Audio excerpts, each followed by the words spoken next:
Siapa yang kayak saya pernah di titik bingung, apa sih arti hidup ini? Apa sih tujuan hidup ini? Guys, puji Tuhan saya berhasil menemukannya dan ternyata luar biasa. Dan saya mau bagi sama kamu guys. Guys, sebelumnya gimana kabarmu? Coba ketik di kolom komentar bagaimana kabarmu sesungguhnya. Apakah kamu sedang baik-baik saja atau sedang alami tantangan pergumulan, boleh diketik. Ya. Nah, guys, kita relax aja, kita menikmati pertemuan ini, kita menikmati sesi ini santai, tapi saya percaya ini bisa memberkati kamu, guys. Ya, kita ini ya, guys, kalau nggak punya tujuan hidup, arah hidup, makna hidup yang sesungguhnya, kita ini kayak perahu, tahu ya perahu, yang sedang diombang-ambingkan oleh ombak atau gelombang, guys.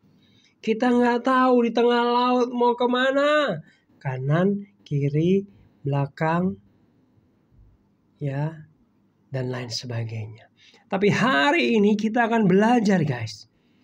Ya, kita akan cari tahu melalui firman Tuhan. Apa sih arti hidup dan tujuan hidup yang benar-benar paling benar. Benar-benar paling benar. Kenapa benar-benar paling benar? Karena kita menemukannya, membahasnya, mencarinya di Alkitab atau firman Tuhan. Amin. Nah, guys, saya pengen kamu saat ini juga memikirkan sebentar saja. Apa sih arti hidup? Apa sih tujuan hidupmu? Ya, kamu hidup di dunia ini mau ngapain? Kamu lahir ke dunia ini untuk melakukan apa? What are you doing? Kira-kira gitu, guys. Atau mulai bingung, apa ya? Iya, nggak tahu ya. Nah, guys, saya mau bilang gini, ternyata arti dan tujuan hidup itu bukan seperti ini, seperti yang dicari banyak orang, yaitu sukses, berhasil, bahagia, kaya. Bukan gini juga, guys. Sekolah tinggi, lalu bekerja, menikah, berkeluarga, punya anak, tua, mati. Bukan itu ternyata, guys. Gawat ya, guys. Banyak orang kesasar tentang tujuan hidupnya.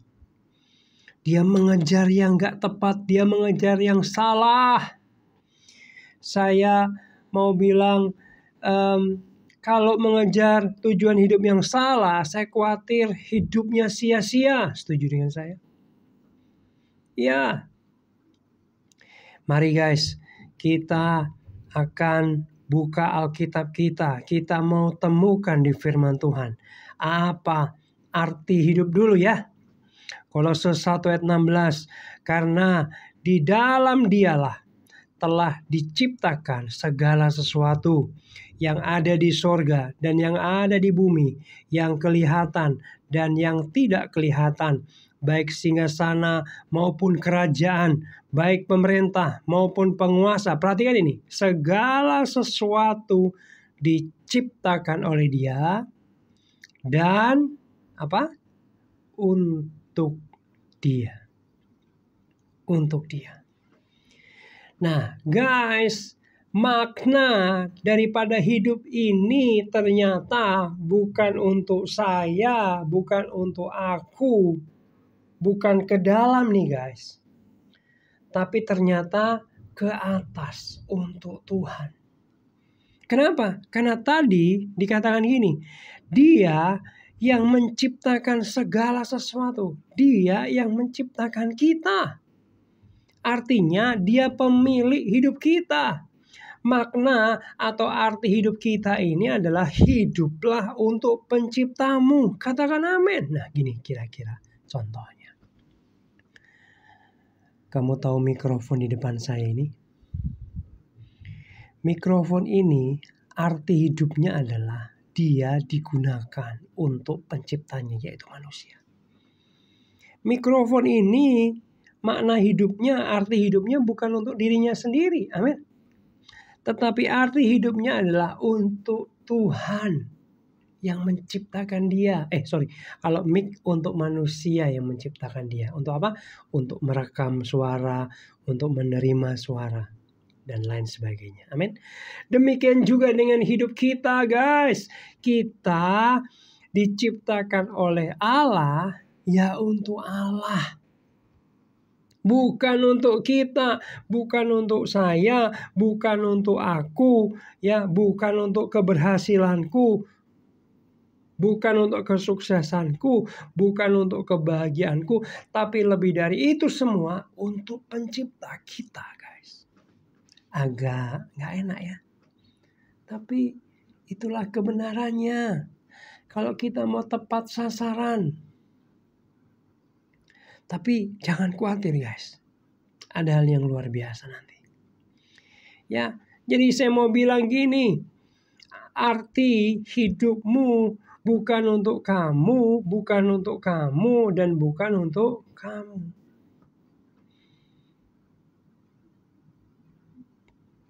Arti hidup saya dan kamu adalah hidup bukan untuk diri sendiri, tapi untuk Allah, Sang Pencipta kita. Hidup ini miliknya. Kamu suka atau nggak suka, hidup ini miliknya.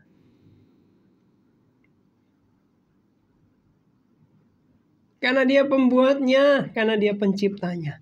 Orang nggak akan pernah menemukan arti hidupnya kalau dia tanya sama dirinya sendiri. Dia akan menemukan arti hidupnya kalau dia tanya sama yang membuatnya. Tanya sama penciptanya. Tadi kembali mikrofon ini. Umpamanya kita nggak tahu ini benda apa sih? Ini benda apa sih? Mungkin ya seandainya ya. Nggak tahu nih buat apa nih. Bagaimana kita cari tahu? Bukan tanya sama barangnya, mic-nya, tapi tanya sama pembuat barang ini. Pasti dia akan tahu. Yang paling benar itu untuk apa? Makna hidupnya apa? Katakan amin. Ya, selanjutnya guys, kita mau bicara tentang tujuan hidup kita. Ya, apa tujuan Allah menciptakan kamu dan saya, guys? Ya, yang Allah inginkan dari hidup kita ini sebenarnya apa sih? Yang Allah mau itu apa sih? Ya. Nah, guys, saya banyak merenung, saya banyak pelajari, saya banyak baca buku, saya googling, saya pakai AI, saya cari-cari di Alkitab. Apa sih tujuan hidup kita di dalam Tuhan? Guys, ini yang kita temukan. Ini yang saya temukan maksud saya. Ya, kamu pernah baca buku Purpose Driven Life? Ada 5 tujuan hidup ya, dikarang atau ditulis oleh pendeta Rick Warren ya. Saya banyak diberkati. Tapi saya agak berbeda dengan buku Purpose Driven Life. Berbeda boleh ya guys? Toh ini based on Bible, berdasarkan firman Tuhan. Nah guys, yang saya temukan ternyata tujuan hidup kita ini dari Allah adalah kita menjadi berkat. Ngomong sama saya, kita menjadi berkat. Lah, Pastor, cuman itu doang. Nah, kita akan gali lebih dalam. Ya, ingat ayatnya familiar kok. Ya, ayatnya adalah menjadi garam dan terang dunia. Itu menjadi berkat. Itu artinya mewarnai dunia dengan karyamu, dengan talentamu, dengan tindakanmu. Kita baca aja ya Matius 5:13-16. Kamu adalah garam dunia. Boleh tepuk dadanya? Saya garam dunia. Ya, bukan garam kelurahan, RW, RT, bukan. Dunia. Kamu garam dunia. Jika garam itu menjadi tawar, dengan apakah ia diasinkan? Tersirat Tuhan gak mau kamu gak berdampak, kamu gak menjadi berkat. Tuhan gak mau. Jangan jadi tawar, jangan diam aja, kira-kira gitu. Tidak ada lagi gunanya selain dibuang dan diinjak orang. Wah, gak berguna. Jangan sampai hidupmu gak berguna untuk dunia ini. Amin. Kamu harus menjadi berkat. Lanjut. Kamu adalah terang dunia. Tepuk dadanya boleh. Aku terang dunia. Yuk. Aku terang dunia. Bukan terang RT RW kelurahan, sekali lagi. Jangkauanmu adalah dunia, menjadi berkat bagi banyak orang. Kota yang terletak di atas gunung tidak mungkin tersembunyi. Lagi pula orang tidak menyalakan pelita lalu meletakkannya di bawah gantang. Gak boleh ngumpet, gak boleh diem aja. Harus tampil menjadi berkat. Amin. Melainkan di atas kaki dia sehingga menerangi semua orang di dalamnya. Ya, harus menjadi berkat. Menjadi garam, menjadi terang. Itu menjadi berkat. Lanjut. Demikianlah hendaknya terangmu bercahaya di depan orang. Harus di depan orang. Muncul, keluar menjadi berkat. Amin. Supaya mereka melihat perbuatanmu yang baik. Dan memuliakan Bapamu yang di surga. Sehingga Tuhan dimuliakan atas karyamu. Atas bagaimana kamu menjadi berkat. Tuhan dimuliakan. Nah, guys, lebih lanjut lagi. Menjadi berkat itu dibagi menjadi 2 bagian. Ya. Nah, yang pertama menjadi berkat dalam hal duniawi atau jasmani. Ya. Kamu dipanggil Tuhan sesuai dengan talenta kamu. Apa kemampuan kamu? Setiap orang pasti punya kemampuan yang lebih dari rata-rata orang kebanyakan. Setiap orang pasti punya talenta. Setiap orang pasti punya keahlian dan kemampuan dari Tuhan. Pasti, nggak ada yang nggak. Dan kamu tahu guys, ada penelitian. Penelitian ini menyimpulkan gini. Ternyata setiap orang memiliki 500-700 keahlian, talenta yang berbeda. Wow. Jadi bagi kamu yang belum menemukan talentamu apa, ya, potensimu apa, gali terus, cari tahu, explore terus. Coba guys berbagai macam bidang. Saya juga dulu melakukannya guys.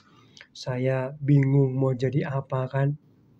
Saya latihan musik pakai gitar gak bisa-bisa. Saya kayaknya pengen nyanyi, saya nyanyi malah falas guys. Gak enak didengerin. Ya saya gak bisa musik, gak bisa nyanyi guys. Tapi saya sadar, gak usah sedih. Itu bukan panggilan saya. Amin. Itu bukan tujuan hidup saya. Nah ternyata saya menemukan di Komsel. Saya bisa khotbah, saya bisa mengajar, saya bisa bicara guys. Itu yang saya kembangkan sampai hari ini. That's why saya membuat channel YouTube untuk membagikan pengajaran firman Tuhan. Ya. Nah, guys, kamu harus menjadi berkat seturut talentamu yang Tuhan sudah berikan sama kamu. Ya. Contoh. Kalau ada yang dari kecil, dari muda itu suka masak. Dan masaknya itu, kalau dia masak itu kelihatannya asal-asalan, gampang gitu ya. Tapi rasanya enak. Menarik untuk dilihat cara masaknya. Terus orang yang masaknya juga happy, menikmati, bahagia, senang. Lalu coba resep baru, enak lagi. dia kreasi masakan ini enak lagi. Dia berbakat. Dia punya talenta. Nah, kamu tahu guys, orang ini yang punya bakat masak ini tujuan hidupnya adalah memasak, menciptakan kelezatan, menciptakan makanan-makanan nikmat yang bisa dinikmati semua orang, menjadi berkat bagi banyak orang dalam hal kelezatan makanan. Sehingga kita orang makan, enak banget. Ketika orang makan, enak banget ya. Amin. Itu adalah panggilan ya jasmani atau tujuan hidup jasmani. Sorry. Tergantung apa? Bukan tergantung ya bahasanya. Ya. Seturut dengan talentanya. Ya, talentanya. Ya, ada juga ya dokter dari kecil suka tuh yang medis-medis, suka ngasih saran orang, jangan gini, jangan gitu, ini gini aja ya. Nah, itu dokter ini panggilannya ya menyembuhkan orang, memberikan kesehatan kepada orang, menjadi berkat bagi orang-orang yang sakit, yang lemah tubuhnya. Amin. Mungkin ada penyanyi dari kecil menang lomba RT, RW, sekolah, nasional, dan lain sebagainya. Kalau nyanyi enak banget. Kalau ambil nada merdu, kita langsung maknyes, enak banget suaranya. Kamu tahu guys, panggilan orang ini adalah menyanyi, menciptakan kemerduan, harmonisasi lagu yang dinyanyikan luar biasa, bisa dinikmati oleh banyak orang. Ya. Amin guys. Nah, setiap orang punya kelebihan masing-masing, punya talenta masing-masing, punya potensi unik masing-masing, talenta unik masing-masing. Amin. Kamu juga punya.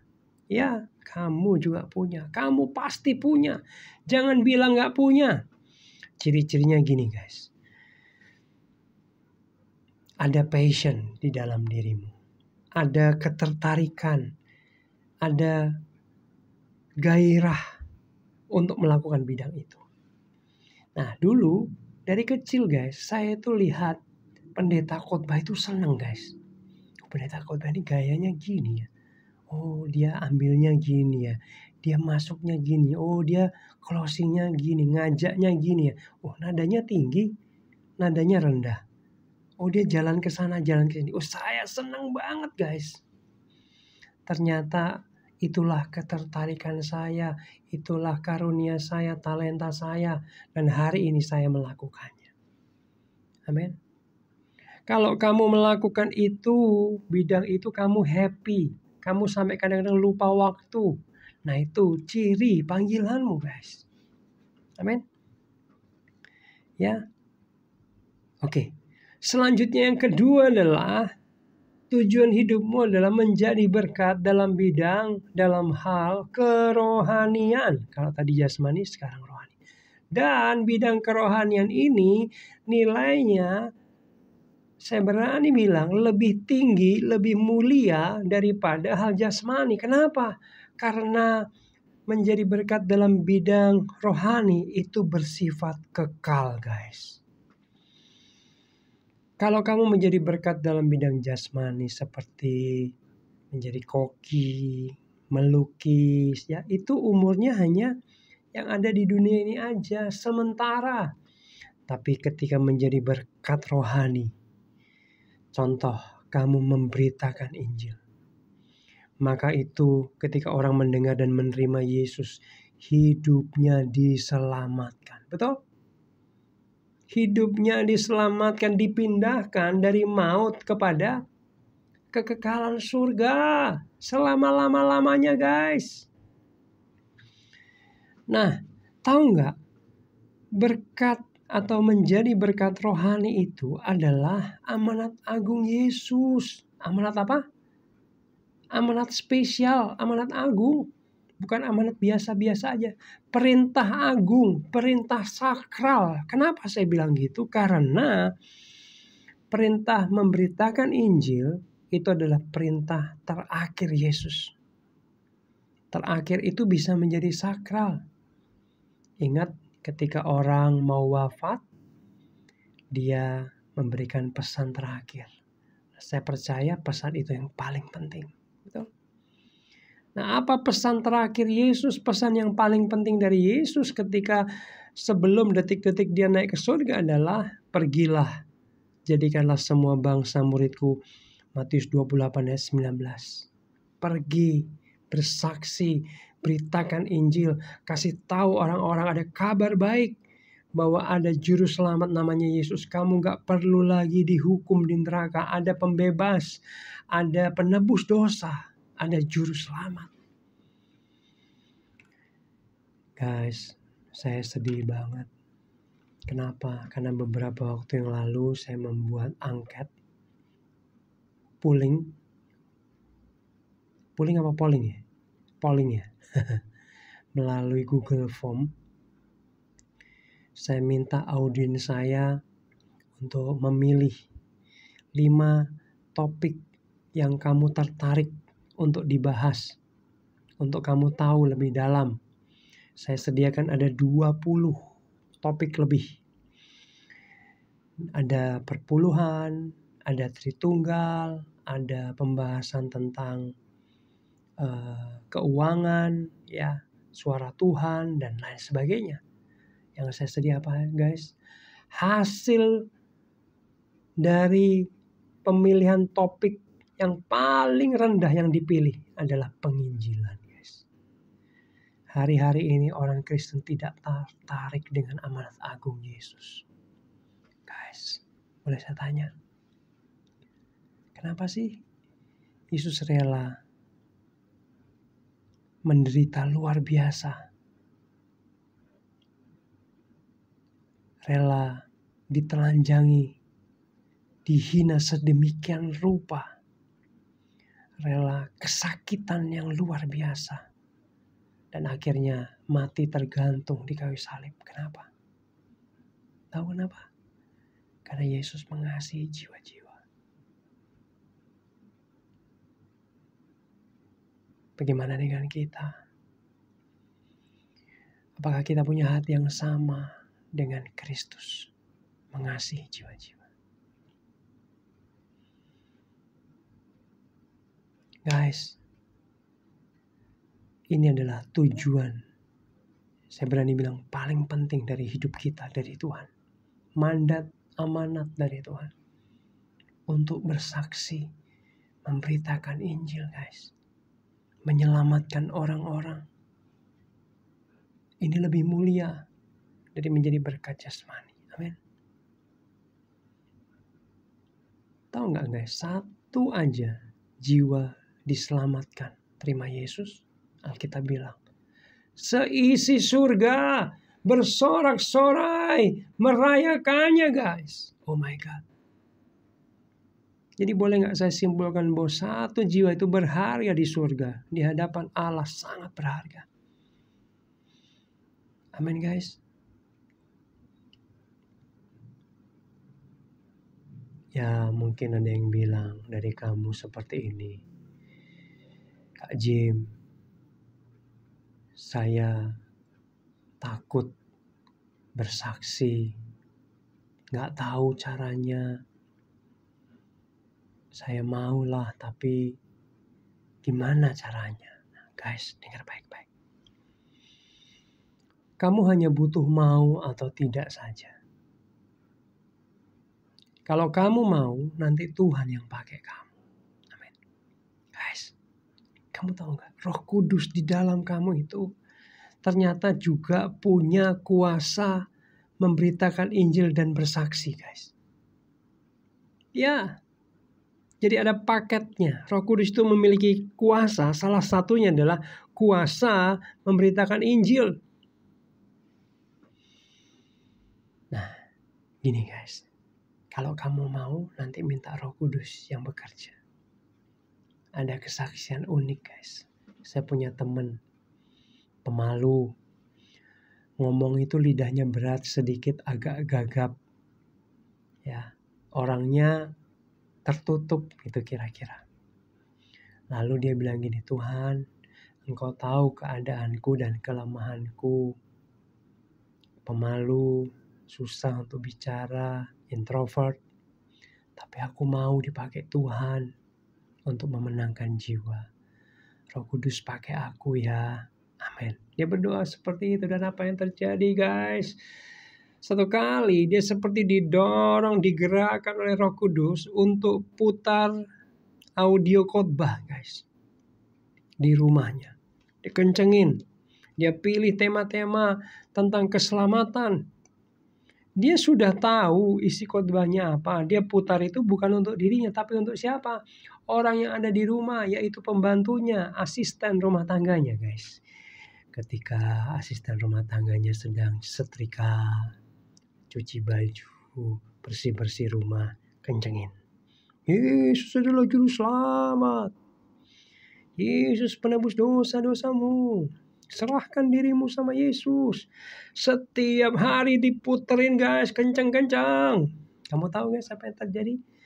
Beberapa bulan kemudian, pembantu rumah tangga ini bilang, Kak, saya mau terima Yesus. Kak, saya mau dibaptis. Kenapa?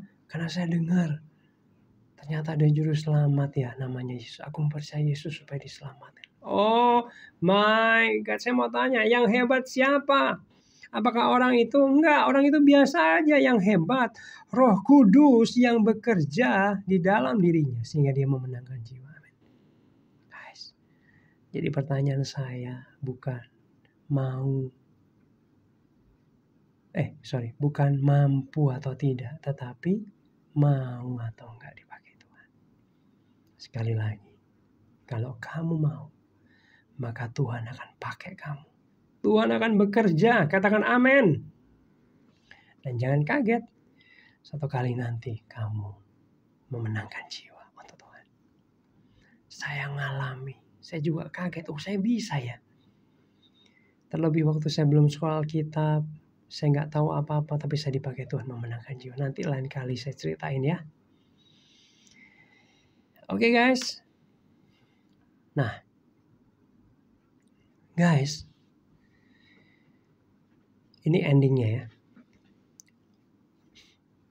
Saya sering khotbah, saya sering membuat renungan bahwa percayalah, saudara, percayalah, guys, Tuhan mau kamu berkelimpahan kaya, kamu sehat, kamu bahagia, kamu makmur, kamu sejahtera. Itu yang saya khotbahkan sering banget, karena memang itu kehendak Tuhan. Kalau iblis maunya kita hancur, terpuruk, berantakan. Tapi Tuhan maunya kita diberkati berlimpah. Sehat, sejahtera. Guys, tahu nggak tujuannya apa kamu diberkati berlimpah? Tujuannya apa kamu makmur sejahtera? Tujuannya apa? Ternyata bukan berhenti sampai di situ guys. Kamu mencapai itu semua ada tujuannya di tingkat selanjutnya. Yaitu apa? Dengar baik, yaitu kamu bisa menjadi berkat. Diberkati untuk menjadi berkat. Katakan amin.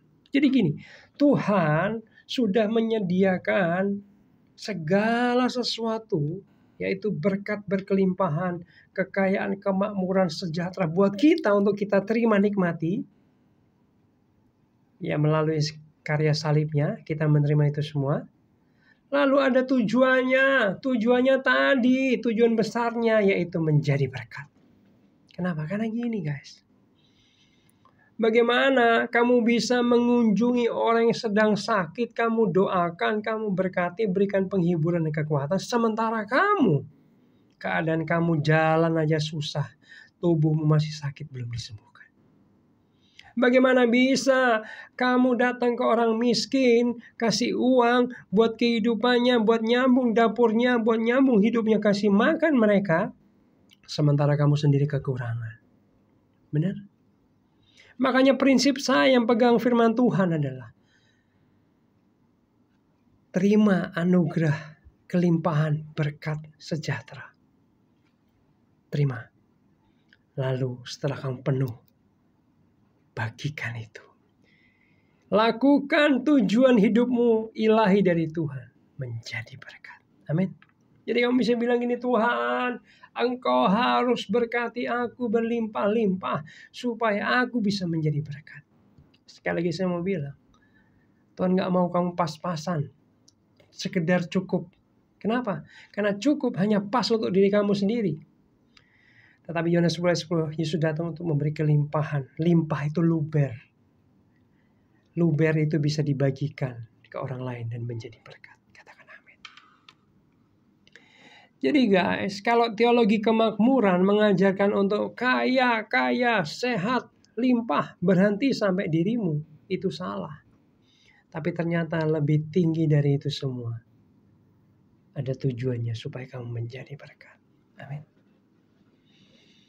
Guys, saya mau simpulkan dengan cepat. Hari ini, kamu saat ini, sekarang ini sudah tahu.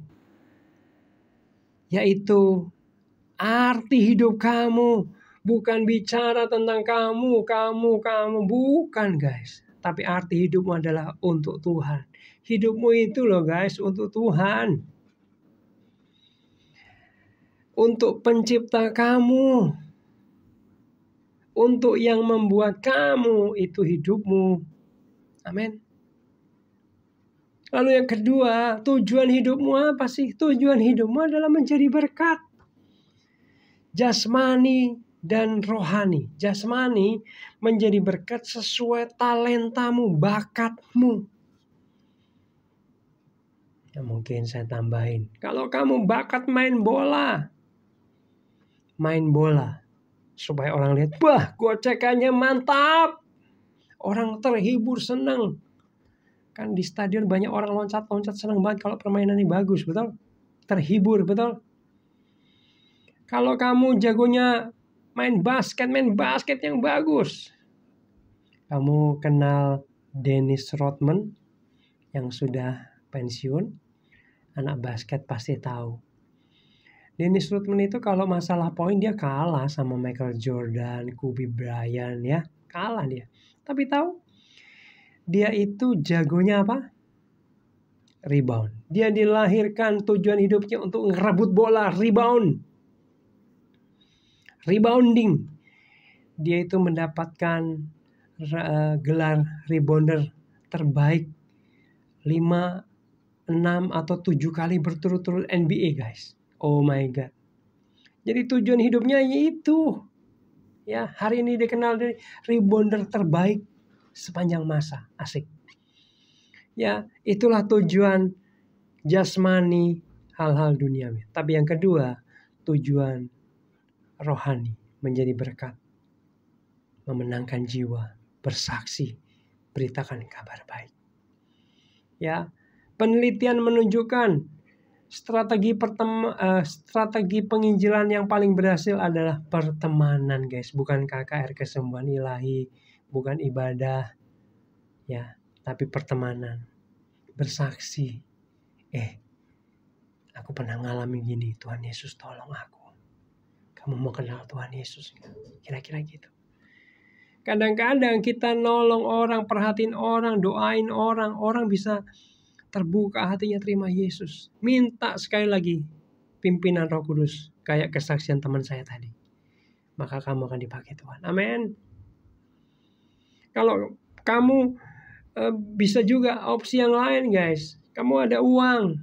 Kamu gak ada waktu penginjilan. Kamu bisa kirim uangmu ke lembaga-lembaga misi. Supaya mereka bisa berangkat ke pedalaman. Memberitakan Injil. Itu juga bisa. Amin.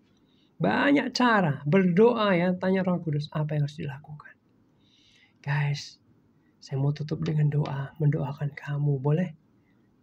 Mari taruh tanganmu di dada, saya mau berdoa buat kamu.